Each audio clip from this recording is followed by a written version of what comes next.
بسم اللہ الرحمن الرحیم نحمده ونصلی علی رسولہ الکریم اما بعد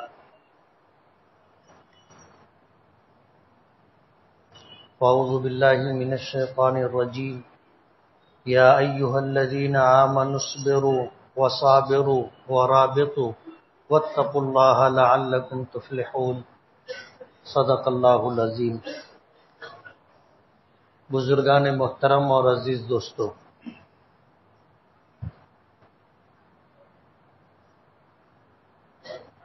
اللہ تعالیٰ نے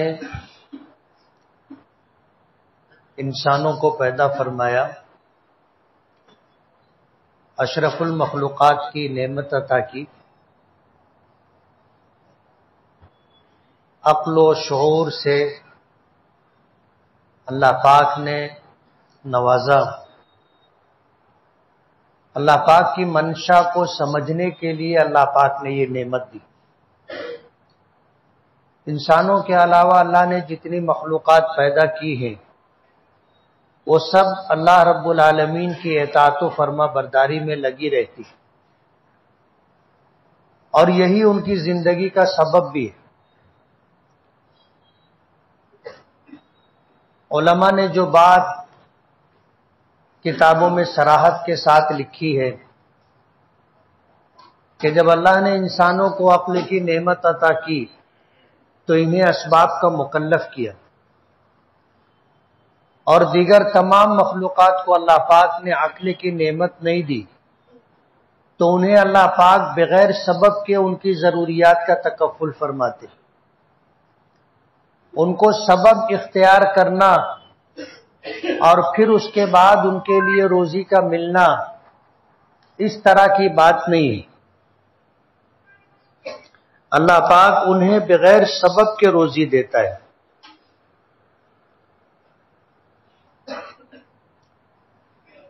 لیکن انسان کو جب اللہ پاک نے عقل و شعور کی نعمت عطا کی تو اسباب کا مکلف کیا، اور عقل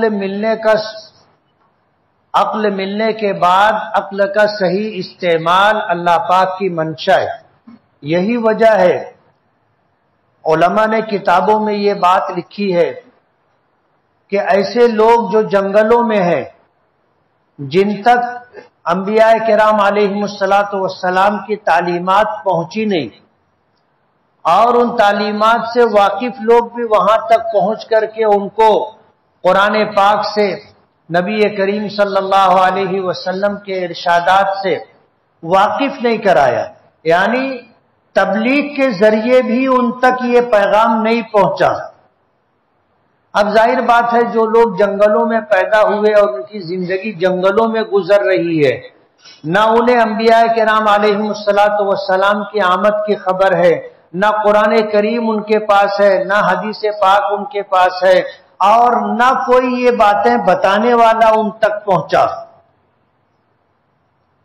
اب ظاہر بات ہے سبب کے درجے میں جو چیز چاہیے تھی وہ ان تک نہیں پہنچی، تو بھی وہ اس بات کے مکلف ہیں کہ غور کر کے اللہ رب العالمین کی الوہیت، ربوبیت اور وحدانیت کے قائل ہو جائیں، اور ان کے لیے اتنا کافی ہوگا کہ ایک اللہ کو مانے، بس ان کی نجات کے لیے اتنا کافی ہوگا۔ اور یہ چیز اس لیے ضروری ہے کہ اللہ نے ان کو عقل کی نعمت دی، وہ غور کریں کہ یہ آسمان کس نے بنایا، اتنی بڑی زمین کس نے بنائی، اور اس جنگل کے اندر بے شمار پھل پھول پودے اللہ کس نے لگائے۔ وہ غور کریں، اپنی عقل کا استعمال کریں، اور عقل کا استعمال کر کے اس نتیجے پر پہنچے کہ کوئی ایک ہے جو یہ سب کچھ کر رہا ہے اور اسی کی قدرت کی کار فرمائی ہے۔ ظاہر بات ہے کسی چیز کے بنانے والے اگر دو ہوں گے تو اختلاف ہوگا، کسی چیز کو بنانے والے اگر دو ہوں گے تو اختلاف ہوگا۔ ایک چاہے گا کہ بنے، دوسرا چاہے گا کہ نہ بنے، اور اگر دونوں بنانا چاہتے ہوں گے تو ایک چاہے گا کہ ایسا بنے، دوسرا چاہے گا کہ ایسا بنے، اختلاف ہوگا، اور اختلاف ہونے کے بعد ہوگا کچھ ایک ہی، دونوں نہیں ہو سکتا، یعنی دونوں جو چاہیں ویسا ہو جائے اور شے ایک ہو، چیز ایک ہو، نہیں، ممکن نہیں۔ اور ظاہر بات ہے جب اختلاف ہوگا تو وہ چیز جب وجود میں آئے گی تو کسی ایک کی چاہت اور منشا کے مطابق ہوگی، جب ایک کی منشا اور چاہت کے مطابق ہوگی تو دوسرا مغلوب ہو گیا، ہار گیا، اپنی جو چاہتا تھا اپنی منشا پوری نہیں کر سکا، تو وہ خدا کیسے ہو سکتا ہے؟ قرآن کریم میں یہ بات اللہ پاک نے ذکر کی ہے کہ اگر آسمان و زمین میں دو خدا ہوتے تو یہ نظام باقی نہیں رہتا، ایک چاہتا کہ سورج نکلے، دوسرا چاہتا کہ نہ نکلے، ایک چاہتا کہ چاند نکلے، دوسرا چاہتا کہ نہ نکلے، ایک چاہتا کہ بارش ہو، دوسرا چاہتا کہ بارش نہ ہو، اختلاف ہوتا، اور اختلاف میں ظاہر بات ہے جو ہوتا وہ کسی ایک کی چاہت کے مطابق ہوتا، دوسرا ہار جاتا، وہ کیسے خدا ہو سکتا ہے؟ اس لیے یہ کائنات اللہ پاک نے بنائی اور انسانوں کو اشرف المخلوقات بنا کر کے عقل کی نعمت دی، تو عقل و شعور ملنے کے بعد اس کا صحیح استعمال ہو، یہ اللہ پاک کی منشا ہے۔ آج ملک کے موجودہ حالات جس رخ پر جا رہے ہیں اور جو کچھ ہو رہا ہے پوری دنیا میں آپ دیکھ لیجئے جس طرح کے حالات ہیں، اور جہاں کہیں اہل ایمان بستے ہیں ان کے لیے آزمائشوں کا دور ہے، آزمائشوں کا دور ہے، اور جو آدمی جتنی زیادہ جانکاری رکھتا ہے اور جو آدمی جتنا زیادہ عقل و شعور اور احساس رکھتا ہے وہ اتنا زیادہ پریشان اور اتنا زیادہ تکلیف میں مبتلا ہے۔ جو بچے ہیں جن کو نہیں سمجھتا ہے وہ مطمئن ہے، جو دیوانے اور پاگل ہیں ان کو کسی چیز سے مطلب نہیں ہے، لیکن جو باشعور ہیں، جو احساس رکھتے ہیں، جو سمجھتے ہیں، اللہ نے جن کو عقل کی نعمت دی ہے اور جن کی جانکاری جتنی زیادہ ہے اتنا زیادہ وہ پریشان ہیں حالات سے۔ زندگی کا کوئی ایک شعبہ بھی ایسا نہیں ہے جہاں انسان، جہاں اہل ایمان مطمئن ہو۔ عجیب سی بے چینی کا دور ہے، حالات ہمارے حق میں نہیں ہے، اور دن بدن حالات بگاڑے جا رہے ہیں، خراب کیے جا رہے ہیں۔ نتیجہ کیا ہوگا یہ تو اللہ جانتا ہے، لیکن ظاہر بات ہے کہ جس طرح کے حالات ہیں نقصان ہمارا بھی ہے، نقصان ان کا بھی ہے جو ان حالات کے ذمہ دار ہیں، ان کا کم نقصان ہے، نقصان ہمارا زیادہ ہے۔ آج ان حالات کے اندر ہمیں کیا کرنا چاہیے؟ نبی کریم صلی اللہ علیہ وسلم کی سیرت مبارکہ، بار بار میں نے یہ بات کہی ہے کہ آپ کی پوری زندگی قیامت تک آنے والے انسانوں کے لیے اسوہ اور نمونہ ہے۔ جہاں قرآن کریم میں اللہ پاک نے فرمایا لَقَدْ كَانَ لَكُمْ فِي رَسُولِ اللَّهِ أُسْوَةٌ حَسَنَةٌ لِمَنْ كَانَ يَرْجُو اللَّهَ وَالْيَوْمَ الْآخِرَ وَذَكَرَ اللَّهَ كَثِيرًا۔ دو تین باتیں ہیں موٹی موٹی، میں بہت گہرائی میں جا کر آپ لوگوں کو لے جا کر کے حیران پریشان نہیں کرنا چاہتا، لیکن یہ حالات ہم پر ہیں، کل ہمارے بچوں پر رہیں گے، بعد میں ان کے بچوں پر رہیں گے، اور قیامت تک آنے والے انسان انہی حالات سے گزریں گے۔ کرنا کیا چاہیے؟ آخری بات، نبی کریم صلی اللہ علیہ وسلم کی آپ 63 سالہ زندگی دیکھیں گے تو زمانہ وہ تھا جس کو زمانہ جاہلیت کہتے، جس کی لاٹھی اس کی بھینس، طاقت کا زور تھا، جس کے پاس طاقت ہے وہ جو چاہتا تھا وہ کرتا تھا، جو کمزور ہوتا تھا وہ کچھ نہیں کر سکتا تھا، اس کو صرف ظلم و ستم سہنا اور برداشت کرنا تھا۔ نبی کریم صلی اللہ علیہ وسلم کی 40 سالہ زندگی، جب آپ کو سبب کے درجے میں غار حرا میں پہلی وحی نہیں ملی تھی، اس سے پہلے کا جو زمانہ تھا وہ زمانہ جاہلیت کہلاتا تھا۔ ایسے ظالم اور ایسے سنگ دل لوگ تھے کہ جو اپنی بچیوں کو پیدا ہونے کے بعد اپنے ہاتھوں سے دفن کر دیا کرتے تھے۔ بچے پیدا ہوتے تھے تو تنگ دستی کے خوف سے کہ ان کو کھلائے گا کون، ان کے لیے ضرورتیں پوری کرنے کے لیے کمائے گا کون، ہمارے لیے اپنا گزارا مشکل ہے، اس کا پیٹ کون بھرے گا۔ قرآن کریم میں کئی مقامات پر اللہ پاک نے ان واقعات کو ذکر کیا ہے کہ وَلَا تَقْتُلُوا أَوْلَادَكُمْ مِنْ خَشْيَةِ إِمْلَاقٍ، کہ تنگ دستی اور محتاجگی کے ڈر سے اپنے بچوں کو قتل مت کرو۔ اور زمانے جاہلیت میں یہ ہوتا تھا۔ آج بھی جب لوگ تنگ دستی سے پریشان ہو جاتے ہیں تو اپنے بچے بیچتے ہیں۔ اخبارات میں آپ نے پڑھا ہوگا، اپنے بچوں کو لوگ بیچ دیتے کہ کم سے کم ہم کھلا نہیں سکتے، جو خرید کے لے جائے گا کھلائے گا تو اس کی ضرورت تو پوری کرے گا۔ تنگ دستی سے پریشان ہو کر آپ نے سنا ہوگا کہ ماں 2 بچوں کے ساتھ 3 بچوں کے ساتھ کنویں میں کود کر کے اس نے اپنی اور بچوں کی جان دے دی۔ یعنی تنگ دستی اور محتاجگی سے آدمی جب تنگ آ جاتا ہے تو ایسے حالات میں پہنچ جاتا ہے۔ زمانے جاہلیت میں بھی یہ بات تھی۔ قرآن کریم میں منع کیا گیا وَلَا تَقْتُلُوا أَوْلَادَكُمْ مِنْ خَشْيَةِ إِمْلَاقٍ، ایک مقام پر ہے وَلَا تَقْتُلُوا أَوْلَادَكُمْ خَشْيَةَ إِمْلَاقٍ، محتاجگی کے ڈر سے اپنی اولاد کو قتل مت کرو۔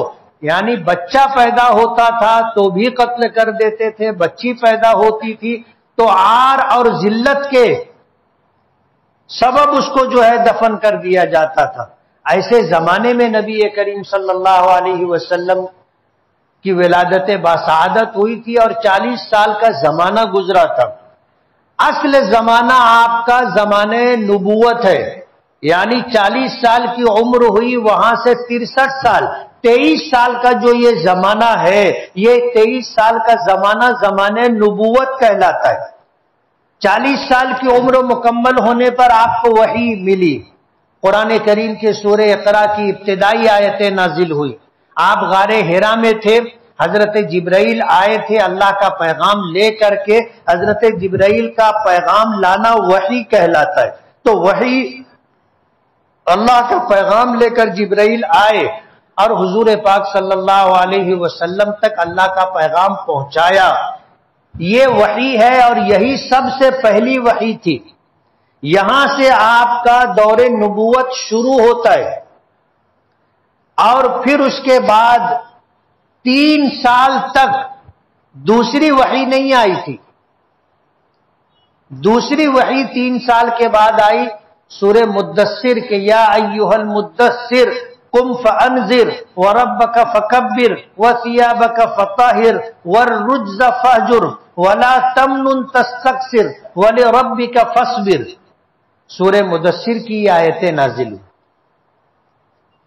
یہاں سے لے کر کے ہجرت کرنے تک کا زمانہ بڑی ابتلا اور آزمائش کا زمانہ ہے۔ اللہ کے رسول صلی اللہ علیہ وسلم پر، آپ کے ماننے والوں پر جو حالات آئے، ان حالات کو آپ پڑھیں گے تو اندازہ ہوگا، سیرت کی بڑی کتابیں دیکھیں گے تو اندازہ ہوگا کہ کتنی بے بسی اور بے کسی کا وقت تھا۔ اللہ کے رسول صلی اللہ علیہ وسلم کے ساتھ جو حالات پیش آئے کہ آپ صحن کعبہ میں یعنی مطاف میں آپ نماز پڑھ رہے تھے، ابو جہل اپنے لوگوں کے ساتھ بیٹھا تھا، حضور کو نماز پڑھتا ہوا دیکھ کر کچھ اور لوگ تھے، انہوں نے یہ کہا کہ کوئی ہے ایسا کہ فلاں قبیلے میں اونٹنی ذبح ہوئی ہے، اس کی اولاد جو نکلی ہے وہ اٹھا کر کے لائے اور جب محمد سجدے میں چلے جائیں تو ان کی پیٹھ کے اوپر رکھ دے۔ ایک بدبخت تو اٹھا گیا لے کر کے آیا، جب اللہ کے رسول صلی اللہ علیہ وسلم سجدے میں گئے تو وہ آپ کی پشت مبارک پر لا کر کے رکھ دیا۔ تاریخ میں آتا ہے، سیرت کی کتابوں میں آتا ہے کہ اللہ کے رسول سجدے سے سر نہیں اٹھا سکے۔ غالباً حضرت عبداللہ ابن مسعود تھے، ایمان قبول کر لیا تھا لیکن اپنے ایمان کو ظاہر نہیں کیا تھا، چھپا کر کے رکھا تھا۔ وہ گئے گھر، جا کر گھر اس بات کی خبر دی تو حضرت فاطمہ رضی اللہ تعالی عنہا آئی اور انہوں نے اپنی پوری طاقت لگا کر کے اس اولاد کو اور گندگی کو آپ کے پشت مبارک سے ڈھکیلا، تب حضور سجدے سے سر اٹھا سکے۔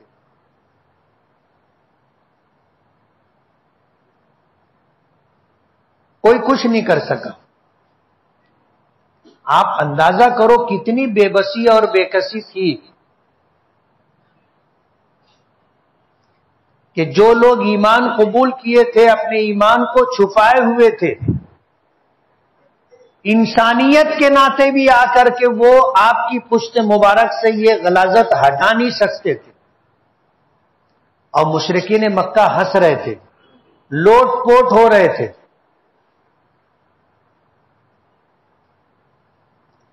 آپ دعوت و تبلیغ کے لیے نکلتے تھے تو پیچھے سے لوگ چلتے تھے، آپ کہتے تھے یا ایھا الناس قولوا لا الہ الا اللہ تفلحوا، لوگوں لا الہ الا اللہ کہو، دل سے اس بات کو مانو، کامیاب ہو جاؤ گے۔ تو وہ پیچھے پیچھے اوباش لوگ چلا کرتے تھے اور کہا کرتے تھے کہ اس کی بات سنو مت، یہ دیوانہ اور پاگل ہے، باپ دادا کے دین و مذہب کے خلاف نئے دین کی بات کرتا ہے، اس کی بات مت سنو۔ اور حد ہو گئی کہ باہر سے کوئی آتا تھا تو مشرکین مکہ آنے والوں کو بتایا کرتے تھے کہ ہمارے یہاں ایسا ایک آدمی ہے جو باپ دادا کے دین کے خلاف نئے مذہب کی بات کرتا ہے، اس کی بات مت سننا۔ پہلے سے لوگ آگاہی دے دیتے تھے تو کوئی آپ کی بات سننا بھی پسند نہیں کرتا تھا۔ لیکن ہدایت اللہ اگر کسی کو دینے کا فیصلہ کرے تو الگ بات ہے۔ ایک قبیلے کے سردار آئے تو مشرکین مکہ نے ان کو روک کر کے پہلے سے سمجھا بتا دیا کہ دیکھو یہاں محمد نامی ایک شخص ہے اور وہ لوگوں کو گمراہ کرتا ہے، باپ دادا کے دین سے ہٹا کر نئے دین کی دعوت دیتا ہے، اس کی بات نہ سننا۔ اس کی بات سن کر کے باپ بیٹے میں جھگڑا ہو گیا، بھائی بھائی میں اختلاف ہو گیا، میاں بیوی میں اختلاف ہو گیا، خاندان میں گھروں میں اختلافات پیدا ہو گئے، اس کی بات مت سننا۔ تو انہوں نے اپنے کان میں روئی ڈال لی کہ کہیں سے آواز نہیں آنی چاہیے۔ آئے، آ کر کے بیت اللہ کا طواف کیا، صفا مروہ کی سعی کی اور بیت اللہ میں رہے، اپنا وقت گزارتے رہے۔ اللہ نے دل میں بات ڈالی کہ میں بھی عجیب آدمی ہوں، لوگوں نے کہا اور میں ان کی باتوں میں آ گیا، مجھ کو بھی تو سمجھتا ہے کیا اچھا ہے کیا برا ہے، سنوں گا، غلط بات ہوگی تو ظاہر بات ہے نہیں مانوں گا میں۔ کانوں سے انہوں نے روئی اپنے ہاتھوں سے نکال دی، حالانکہ اپنے ہاتھوں سے ہی کان بند کیے تھے روئی ڈال کر کے، لیکن اللہ نے دل میں بات ڈالی تو کان سے روئی نکالی اور دیکھا کہ ایک شخص ہے وہ کچھ لوگوں سے بات کر رہا ہے، تو یہ بھی چلے گئے اور جا کر کے پہنچے، بات ہوئی، اللہ کے رسول صلی اللہ علیہ وسلم تھے، آپ نے جو پیغام دیا انہوں نے سنا، اللہ نے دل کی کایا پلٹ دی۔ اپنے آپ کو ملامت کرنے لگے کہ میں بھی کتنا بے وقوف آدمی ہوں کہ لوگوں نے مجھ کو جو ہے اس طرح کی بات کہی اور میں ان کی باتوں میں آ گیا۔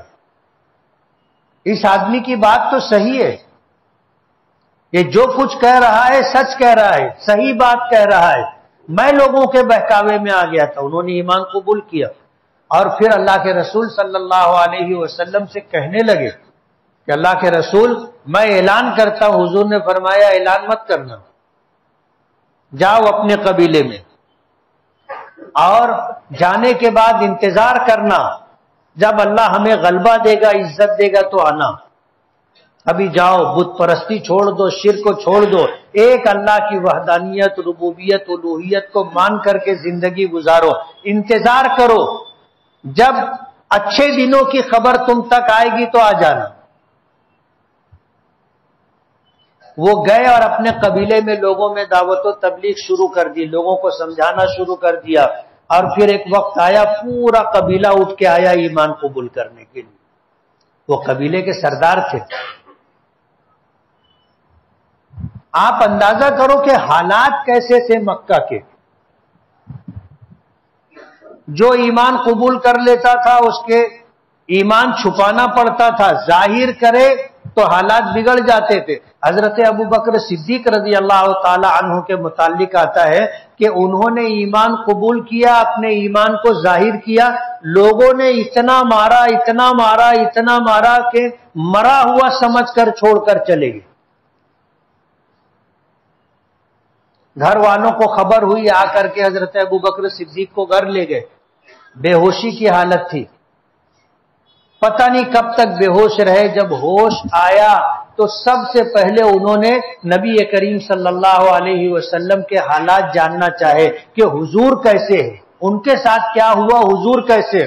تو والدہ بہت ناراض ہو گئی کہ جس کی وجہ سے تیری یہ حالت ہوئی ہے، اب تو ہوش میں آنے کے بعد ان کی بات کر رہا ہے۔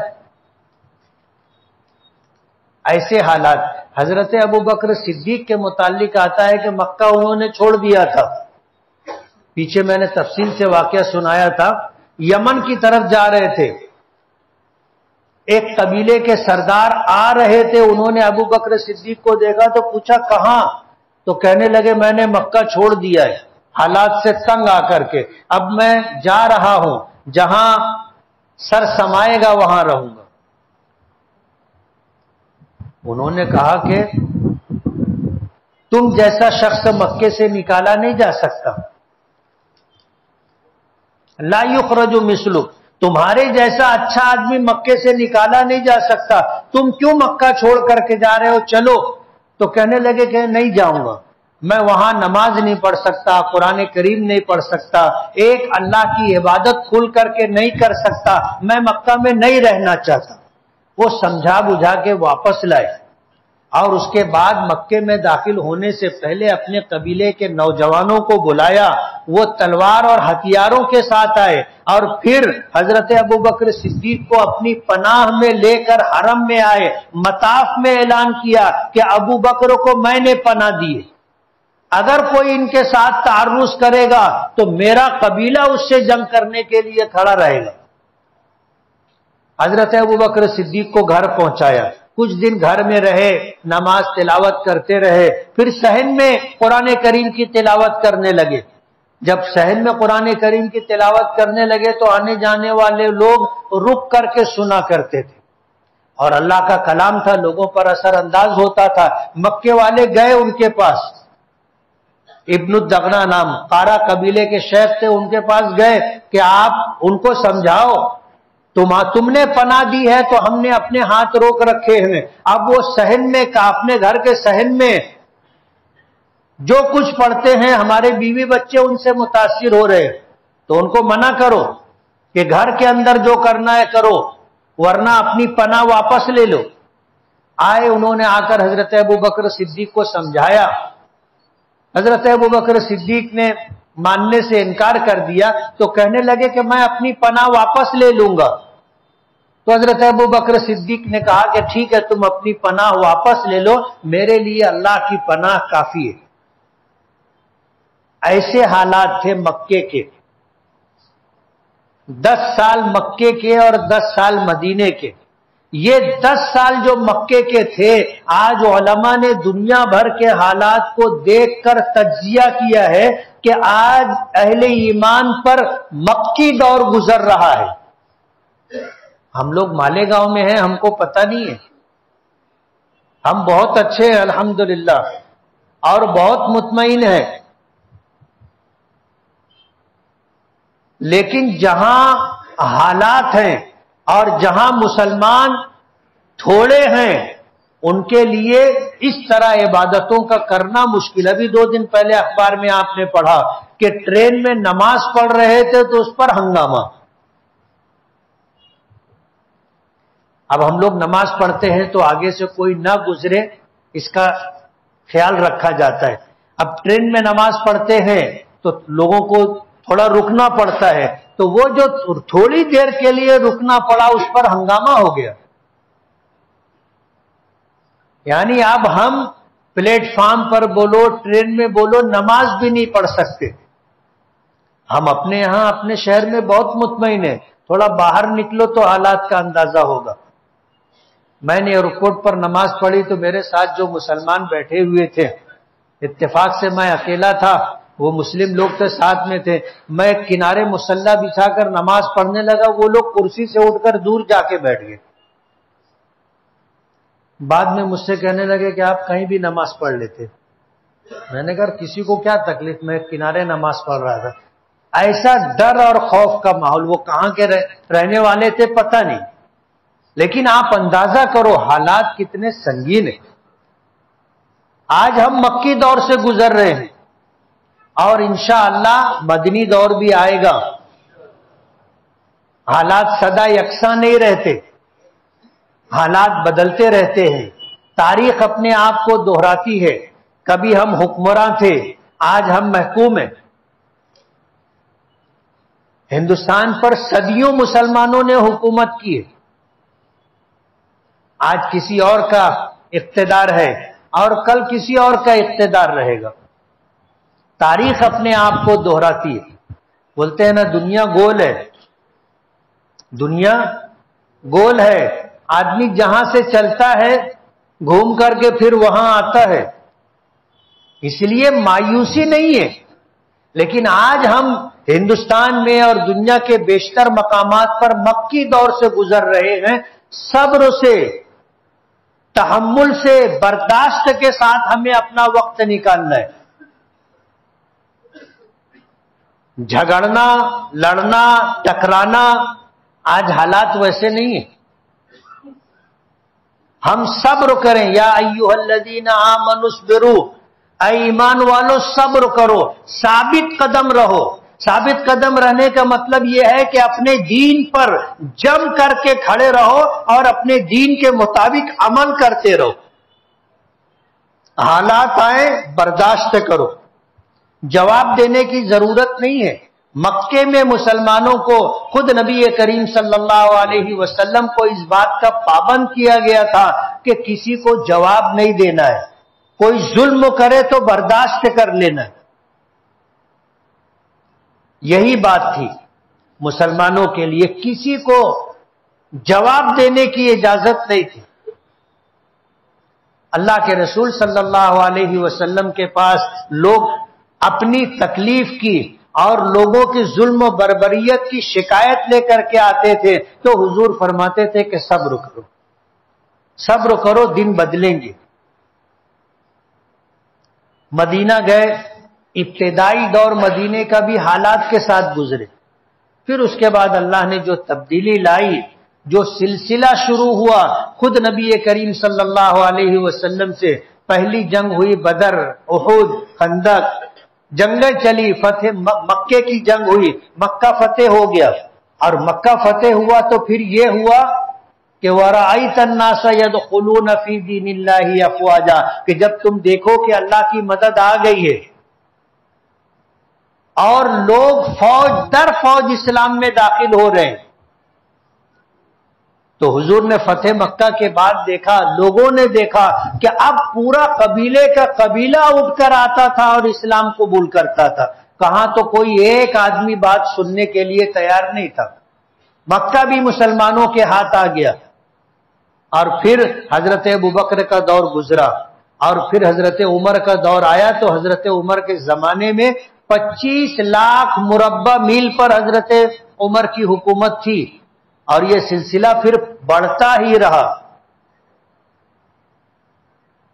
ہندوستان بھی وہیں سے آیا تھا دین. اہل عرب ہی قبیلے بنو ثقیف کے لوگ لے کر آئے تھے اسلام, اور یہاں اللہ کا دین لائے تھے تو ہم کو اللہ کا دین ملا، اور صدیوں مسلمانوں نے یہاں حکومت کی، حالات بدل گئے ہیں، وجہ اس کی یہ کہ ہم بدل گئے۔ ایک مسلمان کو جیسا ہونا چاہیے آج ہم ویسے نہیں ہیں۔ ہمیں دین میں اس مقام تک جانے کی ضرورت ہے جس مقام پر اللہ کا وعدہ ہے کہ ہم تمہیں خلیفہ بنائے ہیں، تمہیں اقتدار اور حکومت دیں گے۔ اللہ کا وعدہ ہے، ہمیں دین میں اس مقام تک جانا پڑے گا۔ ثابت قدمی کے ساتھ ہم اپنے دین پر رہیں، اللہ کے حکموں کو، حضور کے طریقے کو اپنا کر زندگی گزارتے رہیں، دن بدلیں گے،